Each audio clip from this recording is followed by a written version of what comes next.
Welcome to the Forthright Gaming Podcast. This is your host, Ian. I'm here with David. And this week, as we continue talking about influential games in the game industry, we're going to be talking about the Fable franchise. Now, for those of you that don't know, Fable was a franchise that was made by Lionhead, right? Was Lionhead Studios, yep. Yeah, Lionhead Studios, which at the time they were really only known for, I think, Black and White, which was kind of basically a God Sim game on PC. I only briefly played that game, but it had a lot of fun elements and dealt with morality and whether or not you were a benevolent god or an evil god, based off the actions you did, kind of dictated which type of god you had. And then Fable kind of took it to the next level. I remember watching the announcements of this because I remember watching like this and like BioShock and maybe even the Halo 2 trailer in your apartment with you. We were watching a bunch of announcements and Fable was one of them. And the guy who was the head of the studio, Peter Molyneux, is the guy who hyped up this game so much that it ultimately ended up being a huge disappointment. I remember, I don't remember the word exactly what he said, but I remember him saying things like, you're going to play as a kid to an adult to an old man. You'll be able to, like, if you cut down a tree and you're a kid, when you're an adult, that tree will still be cut down. And all this focus on player choice, which player choice wasn't necessarily a new thing when this came out either, because the game came out in 2004. We already had Knights of the Old Republic and a few other games that give you player choice out there, right? This was more so player morality being showcased and having a physical effect on your character based off the actions that you did. I think that's the main kind of focus that the whole Fable franchise focused on, more so than what they kind of claim was player choice. But in watching like those trailers, the way he described this game made you think it was going to be like a Second Life type of game. Like it would be a new reality. Anything you could do would have massive repercussions. And then when it came out, there was a bunch of stuff missing from the game. And it didn't deliver on any of the promises that he gave you. Basically, like Peter Molyneux's whole thing with Fable and all his other games is that he's like a director who goes into an R&D studio and says, "Oh, what are you guys working on? Oh, you're working on all this cool experimental tech. Yeah, I'm going to tell everybody we're going to put that in the game." And then when it comes time to do it, it's like, "Oh, actually, that didn't work out. We can't do that." And so he was kind of like left with, he said a bunch of shit, put his foot in his mouth, and he couldn't back it up when the game came out. So Fable 1 wasn't really super successful. Fable 2 that came out in 2008 is definitely where it hit its stride, but it was basically giving us what he promised in Fable 1 to a little more extent. Limited at that. I mean, co-op was something he talked about in the first game, came out in the second game, but even when you play co-op, you can't leave like the camera. You're limited to one camera. It was almost like they only tested this on one Xbox. Or like they came across a problem and didn't bother to figure out how to solve it, right? It's like, hey, with two people, how do we solve the camera problem? Well, they'll get to fight over it. And then like when you play with somebody, they could take control of the camera from you. And then you end up fighting back and forth over the camera. And then you would have to make sure you grouped up together more so to play the whole game. So most people with Fable 2 thought like, all right, cool, this is what Fable 1 was supposed to be. Great, we have that game now. Fable 3 was kind of, I felt like it's like watching Rocky 3 or Rocky 4, right? It's another game in the franchise. You remember, well, the first one was okay, wasn't great. The second one did have a lot of cool stuff. This is just next game. I might as well try it. I don't feel like 3 offered a lot. I feel like 3 felt, again, rushed. The player choices were very binary. It was either this is the good choice, here's the bad choice for everything you did. And ultimately, again, felt like they cut content and cut the game short. I remember when I played the original Fable, one of the biggest disappointments in that game, I felt like, was there's literally a sword in the stone where there's a bunch of characters trying to pull the sword out. And when you try to use it, it says, hey, you're not strong enough, you need to get your strength up. But regardless, no matter how much you max out your strength in that first game, you'd never be able to pull that sword out. Then they re-released it, and then it came with the ability to actually complete that quest. Stuff like that, which seems very minute nowadays. It's like if you're gonna cut something, cut it completely. Don't leave the beginning of the quest there, and then don't fall through on it. Um, those are things I felt like probably really aggravated gamers out there. But like the thing is, like the Fable games overall, like it is a franchise that people are excited for. They want to see more of because it's a third-person fantasy action game. But in hindsight, the games seem fairly mediocre, right? I mean, you're the one thing that they did do nicely was instead of having to pick a class, you could jump between all three classes of warrior, archer, or mage as you go, and you can basically rehone your skills to fit either model. And depending on what you picked, also had an impact on what your character's physical look like was. But when you look at this game in 2021, when it's a game that doesn't have any very little diversity in it, everybody's a white British person. All the jokes and the language is very much targeted just for the British community because, like, even the slang, some of the jokes are very much stuff that British people got and not Americans. I think the biggest impact that this game has and why we're talking about it is mainly Pierre Molyneux and the hype machine he created. This was probably the first game I at least remember hearing a trailer for and being completely disappointed by from what I saw to what I played. I don't feel like this is. I feel like his stuff is like way bigger than like the Watch Dogs stuff, where the gameplay trailer they showed at E3 was on a super high res PC, and the game itself, the graphics just didn't look good. They still delivered on mechanics and everything. Fable didn't deliver on mechanics, didn't deliver necessarily on the graphics. It gave you here's a third-person action story with with where choices and morality impact your physical look, and that's it. And because of all the hype he built up on all three of his games, and got even worse after he got out of the console game business and just did his own, got away from Lion and made his own company. This is where the hype machine gets created, and where we now, after this point, start seeing other game companies hyping up their games, or like their game directors looking at what their R&D team is doing, and it just exploding. A good example of this is like you can look at the hype around Crackdown 3 is exactly what Fable was. They were looking at how they could use cloud computing, and everybody didn't know what cloud computing was at the time. It was just theoretical. They said, we have it, and you can do all this, and then they don't deliver on it. And that's exactly what the Fable franchise kind of felt like through this whole thing, where it was delivering on what the last game promised and not what the game coming out was promising. Now, which games have you played, David, as far as the Fable games? I played the first two. I tried Journey very briefly. And then and Journey was the Connect game, correct? Yeah, it was an on rails like carriage driving game. I felt like with like some magic moments that were all on rails. It's a really weird concept. Again, the weird thing is like Peter Molyneux was head of Lionhead, and did Fable 1, which wasn't very successful. Fable 2 comes out, it's way more successful, but they're being published by Microsoft Studios.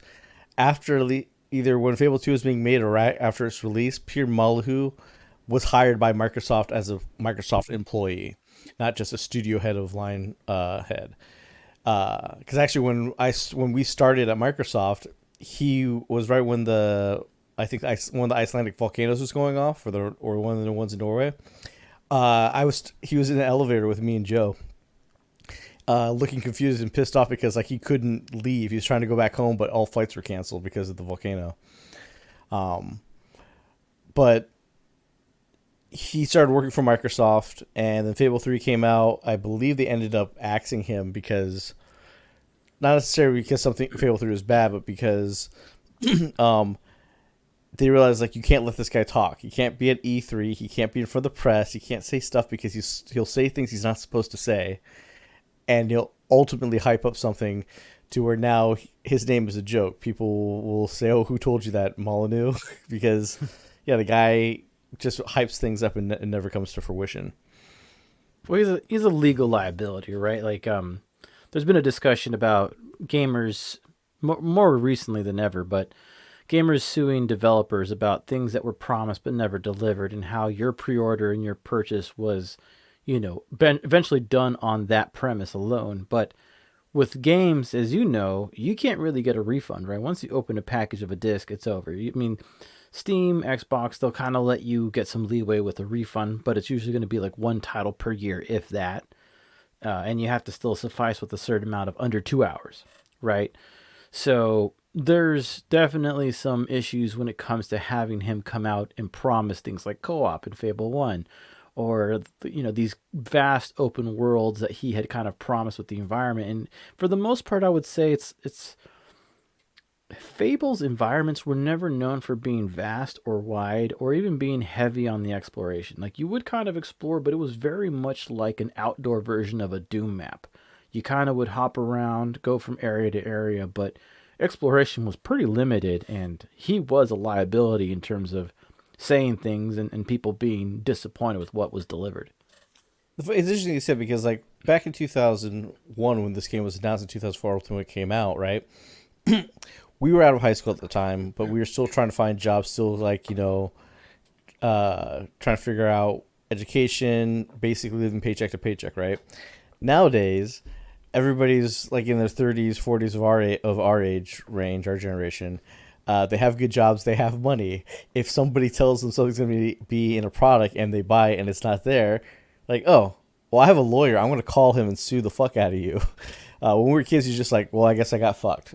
I can maybe return this game for half price or for a few bucks at GameStop, but otherwise, I'm just screwed. And nowadays, the hype machine has gotten so bad that it's not now just, hey, here's all the stuff that we thought we could do, but we couldn't. It's just, hey, here's the game missing stuff, and then they now promise you a roadmap, or they promise you, hey, we're fixing it as we go, because now they can just give you updates on the fly, right? Back when that wasn't a possibility, the game had to be done, it had to work. Now, with the internet and interconnectivity, we've gotten to the point where now everything's about what's the next update. If you're going to buy a game that's going to be a game as a service nowadays, you might as well wait for at least 6 months to maybe a year for them to fix all the launch bugs, and then finally have extra content that they were planning on putting in there, and then buy it. To the point where if you bought a game at launch now, like Destiny 2, and you played it at launch, you play Destiny 2 right now, it's a completely different beginning in that game, because they went and they changed stuff to where you don't get the same experience, which I almost have to say, with games as a service like this now, that's kind of a disservice to the customer. That, cool, you're expanding your game, but you're erasing past content that nobody will ever be able to play again, because you're pulling it off the game to put more stuff on there. At that point, make a new fucking game.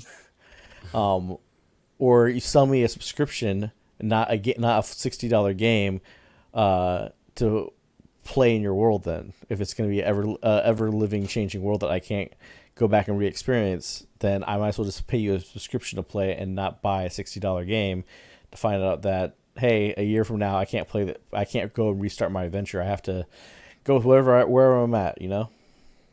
Yeah, I think a good example of that is how Blizzard brought back the classic World of Warcraft. They basically kind of reinvented the whole thing. Graphics had been done, overhauled, should I say. Maps had been changed, and gamers kind of wanted to go back. There's something about gaming when it comes to nostalgia, in that it kind of it's kind of like having something from your childhood or something from 10 years ago, for example, like where having the experience again, smelling it, tasting it, touching it, going through the experience really brings something back. Kind of like playing an old console with the controller that's legitimate, as opposed to like backwards compatibility, right? And with Peter Molyneux's titles and what he's worked on, I know they still talk about bringing up Black and White again and remastering it, but I don't see that happening. But with Fable, there's still a lot of talk about bringing it back, and it's kind of tough to explain how Fable is in terms of a gaming experience, but the best I would compare it to is an iPhone. Initially, the iPhone kind of came out the gates. It kind of had these advancements that kind of propelled it or put it somewhere near the top. There really wasn't a lot of games like Fable that gave you this RPG-like experience. There was almost like they were the original The Witcher, right? It was like Yep. but at a much lower level, obviously. And then as every game kind of went on, there was these. I would say Fable 2 was probably pinnacle Fable gaming, but then Fable 3 comes around. And you're right. There's a lot of stuff that got cut, left on the cutting board, and then Fable Journey just kind of feels like some sort of cash grab for something between Fable and like a Little Big Planet, something that's Yep. trying to be charming, because I'll be honest, Fable 1 was really charming. Fable 2 was interesting, but I feel like its charm wasn't as strong as the first game. And then Fable 3, of course, you kind of get this mess of a game, kind of like Crackdown 2, I would say. And then, you know, by the time by the time they were working on the next title, which was Fable Legends, it was a bit of a mixed bag, but it's hard to say what that would have been because it never got released. We're pretty much limited to footage on YouTube, and I had a handful of experiences with the game when I was working at the Microsoft campus. But that's a pretty limited expression of going to show you like how Fable was really trying to capture on the nostalgia with each subsequent release, and I think in many ways it didn't really capture well on it. Kind of going back to the iPhone comparison, right? It's like iPhone is now trying to have features that other phones have instead of being the one in the lead with new features and everybody else copying iPhone. I feel like that's kind of where Fable is in terms of a franchise where they would really have to invent the franchise for it to be different, right? I don't think competing with The Witcher would be good because that's a difficult game to make, right? Very Yeah, vast. and I would say like The Witcher is like it took the concept of Fable and did it to 1,000, right? Because Fable, like you said, it was an open world. They had the illusion open world, but they had very small zones that you would go travel through from one zone to one zone to one zone as you're going through, trying to go from one city to another, right? But Witcher now does that seamlessly, right? You can ride a horse all across the entire countryside and travel to different cities all in one go without any loading.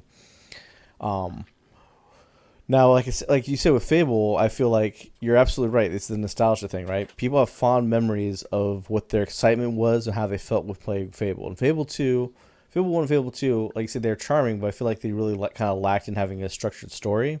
Fable 3 definitely had a story idea and a plot that they wanted to play out, but they obviously got cut short. And it's very obvious in that game because like you'll start the game off and they'll have these beautiful environments and huge backgrounds. Like when you go into a cave system, it's this huge underground cave system. And by the time you get to the end game, everything's kind of tight and closed in because they couldn't do the massive artwork and vast graphics because they got rushed to finish it. So we're told, hey, you need to get this out, because we said it's going to come on this date. So what happens to a lot of games nowadays of, hey, you have a deadline you got to hit, so all of a sudden the end of the game gets rushed because that game goes from you starting a revolution to you immediately having to fight some foreign force out of nowhere with very little time to prep and do stuff. It just feels like, okay, this is thrown in the end because they needed an ending for us. They had no idea where to go from there. Because the real story was the revolution that you're causing, but they needed a reason for the antagonist to be evil. And it turns out like, oh, he was making a bunch of bad choices because he needs the supplies to fight off this foreign force that's coming. And after you take over the kingdom, it's basically now go and deal with this foreign enemy that's coming. But I feel like the nostalgia aspect of it is that nowadays everybody's excited, like, oh, cool, they mentioned Fable, they're gonna make another Fable, right?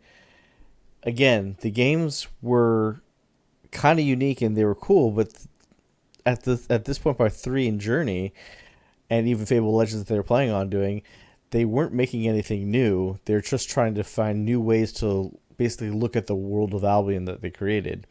And now I feel like people have fond memories of what they felt like Fable was. So hearing that they're going to make another Fable, people are excited to find out what it is and go back to this fantasy world, right? But unless they come up with something new, something that's going to go beyond what The Witcher did, beyond what Breath of the Wild did, I feel like it might end up being a big disappointment. Like if they just go Breath of the Wild way and they clone it much like the Ubisoft Phoenix game, where it's literally just a copy and paste of every Zelda mechanic in Breath of the Wild, it's like I will refuse to play those games. It's like if you just copy and paste somebody's idea and just throw a different skin on it, it's not entertaining to play. I've already had that experience. I don't want to go and hunt down 150 different shrines in order to have enough power to go through your story. It's a waste of my time to do that. So who knows what Fable's going to show. Hopefully there'll be some news at E3 this year. That's one game, though, I feel like either they're going to mention it and have a bunch of stuff on it, and it might be coming out early 2022, or they won't even mention it all other than another quick teaser trailer because the game probably wasn't even in development yet when they first announced it, and they'll probably just be working on it now after getting past like some pre-production work. I think if we're lucky, it'll be developed by Rare. I think between the charm of Viva Pinata, I think it shows that they can achieve the aesthetic that's charming like a Fable game. But I also think with some of their titles in the past, it also shows that they kind of have a good idea behind how to make. I mean, um, Conquer, that was Rare as well, correct? Yeah, it Well, I want to was. say so. Yeah. So Conquer is kind of in that same vein of how I think they can make a game with RPG elements and still have that adventure touch with good music, good characters, good charm, good art design. I think it's possible, but not in Rare's hands. I don't know if that's possible, really. Honestly, I don't know because Rare is so focused on Sea of Thieves, and yes, Sea of Thieves has vastly improved from when it launched. But I still see Sea of Thieves has the huge flaw of it's an open world game that basically people are assholes to you because that's the gameplay of it. And like it for me, it's hard to get into a game where like if I jump into it by myself, I'm just gonna be harassed by everybody playing the game and destroying me instantly. And it's impossible to get like 5 people to play that game together unless like all you guys do is do nothing but gaming. Most people our ages now, they play maybe games maybe once or twice a week. On the weekend, they'll have like a few games of PUBG or something that they play. But whether or not they're buying new games and just trying new stuff out, most people don't do that because, like you said, games take time, and RPGs have to take a lot of time. Um, Hopefully, the new Fable game will not be like Fable Legends because my feel of Fable Legends is that they try to do an asymmetrical game, which was something that we used to talk about all the time. I remember when we were kids, we sit there and say, "Hey, wouldn't it be great if there's a game where I get to play as the villain and you get to play as the hero, and I keep doing stuff to thwart you." The thing is that how do you make that gameplay compelling, right? You have the villain who is basically looking at a map maker and laying traps and spawning enemies, which if you're into doing that type of stuff, that can be really fun. But most people want the action of the hero side who just gets to run through the gauntlet and kill everything, right? And that's basically what Legends was supposed to be. I think 4-on-1 gameplay where the villain was there. I don't know how the maps were set up. I know the villain had a top down view, and they would either set traps and monster spawns and put things to try and prevent you to get to the end point. Where the team of four would then go through this gauntlet and kill everything. But I can see that being only fun for one end and not fun for the other side. I mean, we've seen lots of games try this mechanic and fail. And the most recent one I can think of is that Resident Evil Resistance multiplayer, where you had the mastermind who had the map of the facility, and they had the ability to plant traps and spawn enemies, and then you had 5 people running around to defeat them. But so the mastermind is not omnipotent and god level, like they have to limit your ability to spawn stuff, which makes it frustrating and not fun to play. It just did not work, and the game literally had like a 30 to 40 minute tutorial, which by if your game has that long of a tutorial, you're doing it wrong. You need to find something else. Yeah, learning curves are even Dead by Daylight. Again, we mentioned time to time the learning curve as a killer is pretty rough. Whereas a survivor, I would say it's much shorter, a couple rounds maybe. But as a killer, you have to play quite a few rounds to balance everything out. And yeah, I don't know. Fable's an interesting game because I still have nostalgia for the first one, not so much for the second one, even though I feel like its design overall is more polished.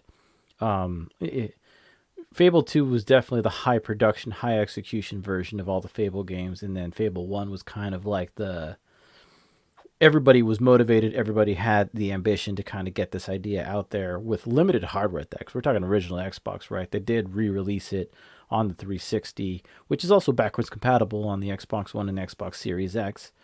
And they have a version of it now that has all the missing stuff in there and all the DLC in it.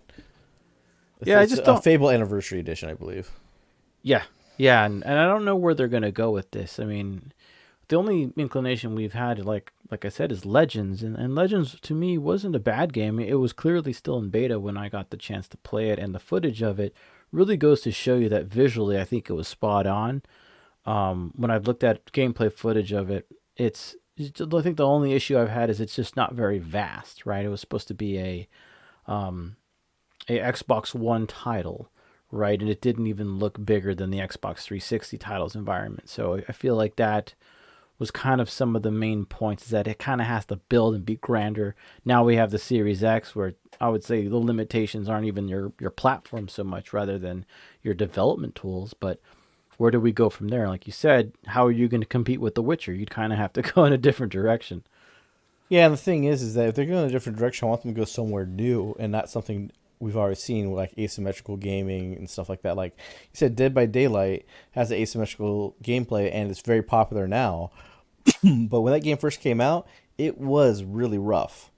It was hard to play as a survivor. It was hard to play as a killer. Nothing was very intuitive, and it was because they were having to work all the bugs out of it again. Right? That's a game that should have been in development longer, and then come out with a really polished game that we have now. But that would have been an extra 3 to 4 years of development time for them to do that. Where I can kind of understand, like when you let the public play test your game, they find so much stuff wrong with it. They find how things are unbalanced a lot faster than your development team does.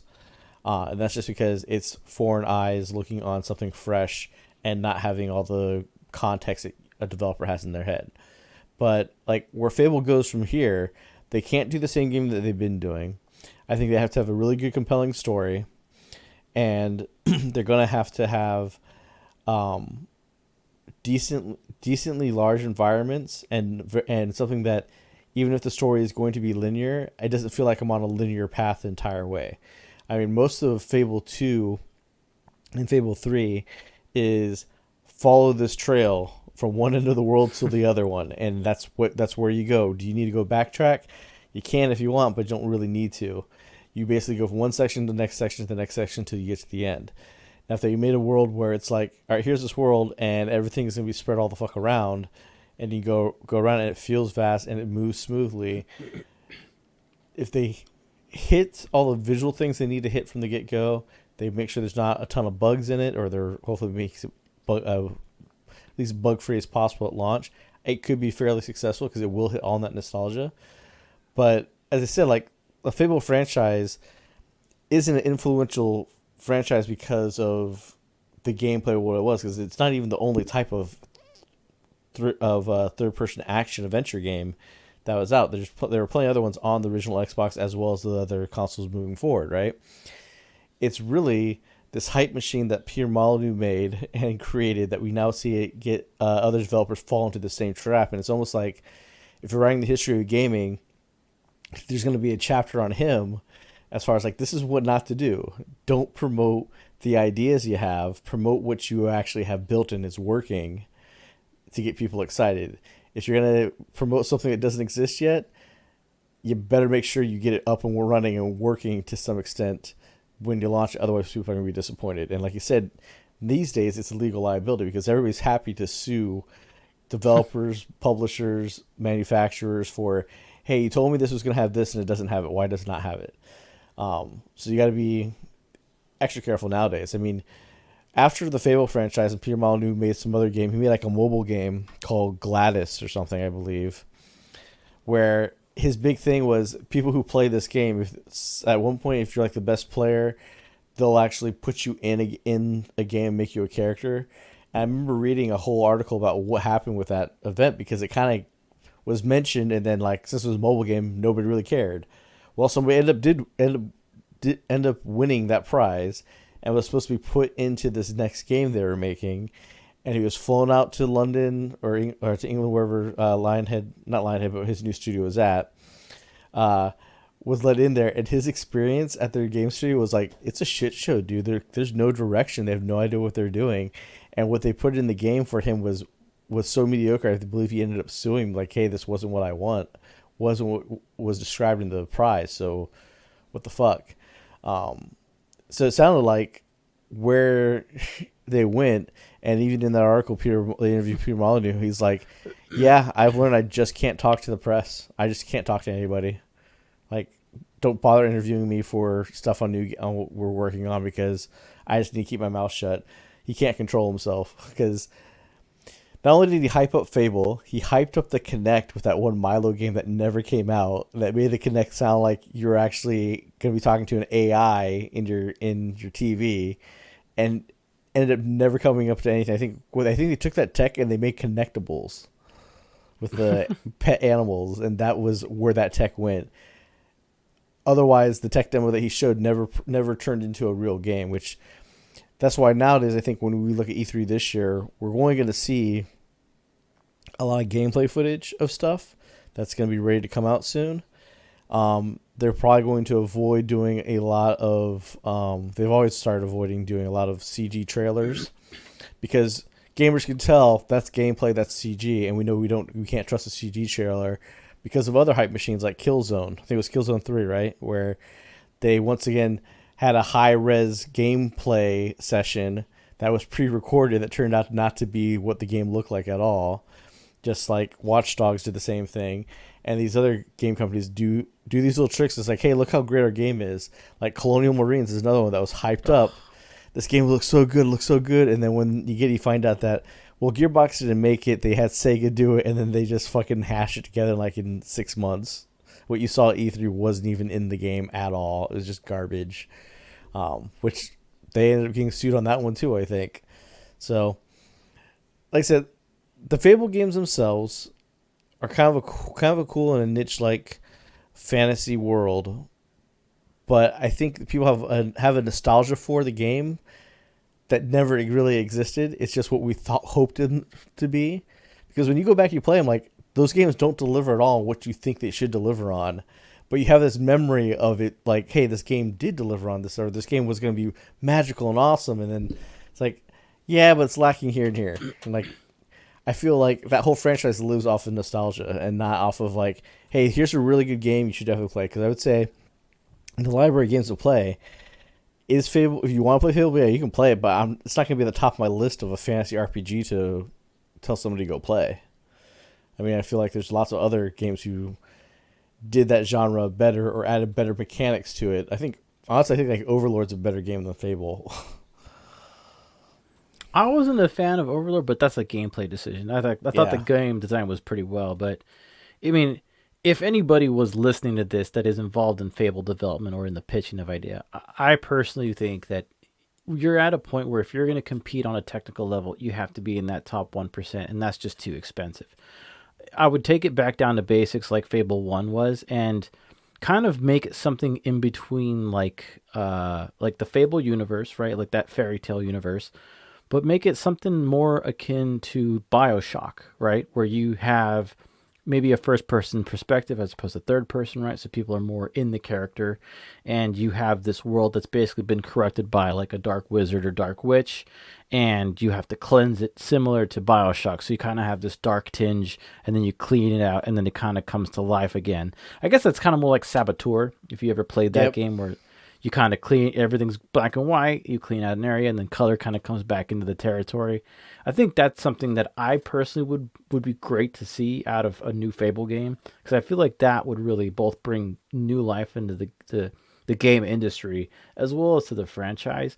I just don't know if how long would it take to really envision that, build a story around it. I don't know, but I'm just thinking visually it's appealing. I think you can keep the charm in there.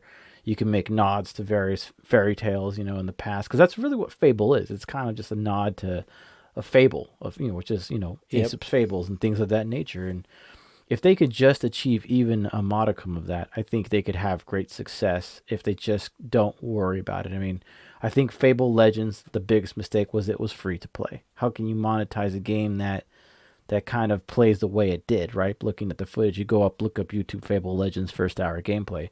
There's not a really strong business method behind how that makes money, and I could see why Microsoft sought to shutter Lionhead after that. But after that, where do you go? I think my idea is one option on the table, but that's just me thinking what I would want to see as both as a fan, but also as somebody looking for something different. A lot of games today are kind of the same. They kind of suffer from that symptom, and I think Fable's going to have great success only if it veers away from things that are expected. Yeah, and it's funny that you say that. Yeah, trying to do that new concept, that new idea, it costs a lot of money.